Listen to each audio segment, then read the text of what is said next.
বাংলাদেশ যাওয়ার আগে যে কত কিছু কেনাকাটা থাকে, একদিক থেকে কেনো, অন্য দিক থেকে এগুলো গোছাও, তার মধ্যে যদি সাথে বাচ্চা কাচ্চা নিয়ে যাওয়া যায়, ওদের জন্যও যে কত কিছুর প্রিপারেশন নেওয়া লাগে, সেটা আসলে যারা বাচ্চা নিয়ে যায় শুধু তারাই বুঝবে। আমি আসলে ওরকম বেশি ভিডিও করতে পারি নাই, টুকটাক যে কয়টা ক্লিপ আমার কাছে আছে সেগুলোই আপনাদের সাথে আজকে শেয়ার করছি। একদম লাস্ট মুহূর্তে তাড়াহুড়ায় কিছু শপিং করেছিলাম। সব গুছায় রাখতেছো? সে পুরো কার্ড গুছাইছে। আরো জিনিস আর যা দেখি মনে হয় যে আচ্ছা এইটা নেই ওইটা নেই, কিন্তু ওজন তো আসলে এত বেশি পাওয়া যায় না লাগেজে। আমি টুকিটাকি যা যা সম্ভব নিয়েছি, চেষ্টা করেছি সবার জন্য একটু হলেও নিজের সামর্থ্য অনুযায়ী নিতে। আসলে দিতে কার না ভালো লাগে বলেন।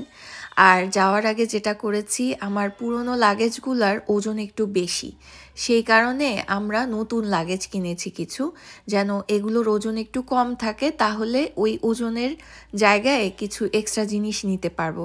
লাগেজের ভেতরেই ট্যাগে বা কোথাও এভাবে ওজন লেখা থাকে, আমরা সেগুলো খুঁজে খুঁজে বের করে 6 থেকে 7 পাউন্ড ওজন হবে এরকম 3টা লাগেজ কিনে নিয়েছি।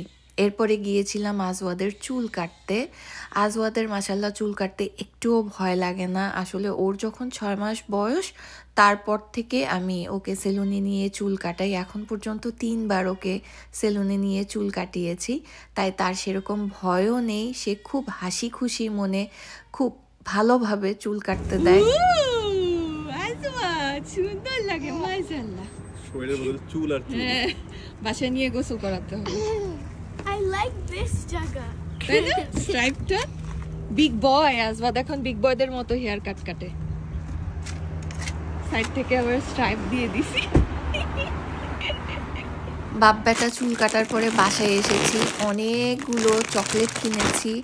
আসলে আমার তো শ্বশুর বাড়ির সাইডেও অনেক বাচ্চা কাচ্চা, আমার আব্বুর বাড়ির সাইডেও অনেক বাচ্চা। চেষ্টা করেছি একটু বেশি করে চকলেট নিতে, যেন বেবিগুলোকে দেয়া যায় ভালোভাবে। আসলে বাচ্চারা তো চকলেট খেতে পছন্দ করে, তাই চেষ্টা করেছি একটু বেশি করে নিতে। এরপরে বসে গিয়েছি আমরা 2 জামাই বউ আর আমার মেয়ে, আজওয়াদকে ঘুম পাড়িয়ে যত জিনিস আছে সব এভাবে করে প্যাক করছিলাম। এক্সট্রা যে বাইরের খোসাগুলো সেগুলো ফেলে টেলে দিয়ে তারপরে লাগেজগুলো প্যাক করায় বসে গিয়েছিলাম। এই ছিল আজকের একদম ছোট মিনি ব্লগ। এর পরের ব্লগে আর কোনো শপিং শেয়ার করব না।